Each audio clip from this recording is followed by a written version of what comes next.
আজকে রয়েছে আমাদের একটা বিয়েবাড়ির ইনভিটেশন, তো সেখানে আমাদেরকে যেতে হবে আর যাওয়ার জন্য হাতে একদম সময় নেই। এই বছর অনেকগুলো আমাদের বিয়েবাড়ির ইনভিটেশন ছিল।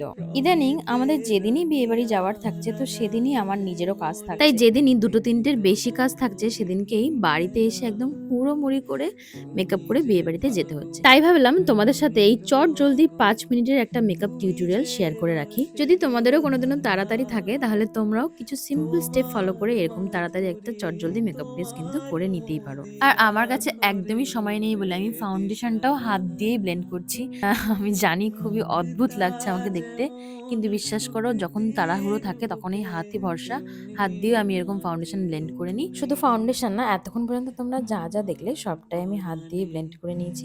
এবার একটু ব্লাশার, কন্ট্রোর, হাইলাইটার এগুলোই বাকি আছে, সেটাও অল্প অল্প করে দিয়ে দেবো। না না, হাইলাইটার অল্প নয়, এটা অন্যগুলোর তুলনায় একটু বেশি বেশি দেবো, কারণ এটা আমি ভীষণ ভালোবাসি। এবার একদম হালকা করে জাস্ট ওপরে ওপরে আইব্রোটা ডিফাইন করে নিলাম। আর বেশিরভাগ সময় তোমরা দেখতে পারবে আমার আইব্রো একদম থ্রেডিং করা থাকে না। এবছরের সবগুলো বিয়েবাড়ি আমি আইব্রো থ্রেডিং ছাড়াই কাটিয়ে দিলাম। খুব বিশেষ কোনো অকেশন থাকলে তবেই একমাত্র আমি আইব্রো থ্রেডিং করি। আর এদিকে আইলিডে আমি যে কোনো একটা ব্রাউন শেড কাছে পেয়েছি সেটাই আমি একটু দিয়ে দিয়েছি।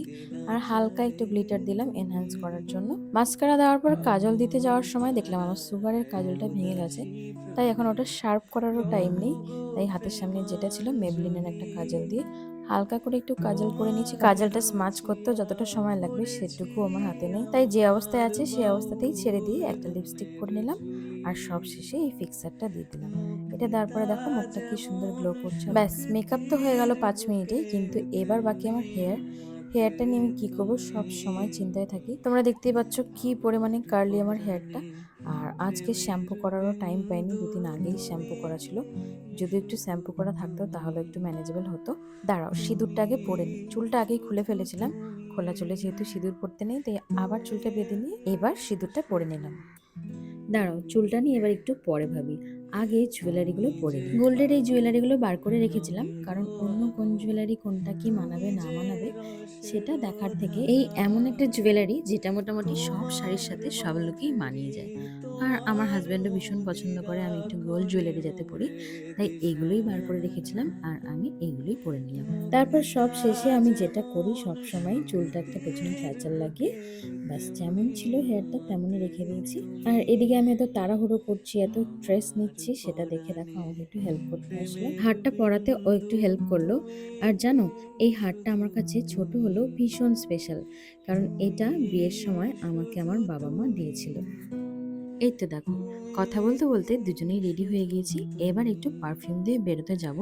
লাস্ট মোমেন্টে হাতের কাছে একটা এই আর্টিফিশিয়াল রোজটা পেলাম, তো দেখলাম বিয়ে বাড়ি যখন এটা একটু মাথাতে দেওয়াই যায়, সবাই তো কত রকম সাজে, তাই আমিও এটা একটু চুলের একপাশে দিয়ে দিলাম। ব্যাস, আমি পুরো রেডি। তারপর দেখলাম আয়নাতে কাজ করে এসেছে যে সেই হাতে আমার চিহ্ন এখনো রয়েছে। তো কি আর করা, এটা এখন ধুয়ে নেব। আমার এই খুব তাড়াতাড়ি করার লুকটা তোমাদের কেমন লাগলো নিশ্চয়ই জানিও। কত কম প্রোডাক্ট ইউজ করেছি তোমরা সবাই দেখতে পেলে। আর এইরকম ভিডিও যদি তোমরা পছন্দ করো তাহলে তোমাদের জন্য ডিটেলসে এইরকম অন্য আরো ভিডিও বানিয়ে তোমাদের সমস্তটা বলে দেবো। তো এখনকার মতন এইটুকুই, অলরেডি অনেক দেরি হয়ে গেছে। এখন টাটা বাই, সবাই ভালো থেকো।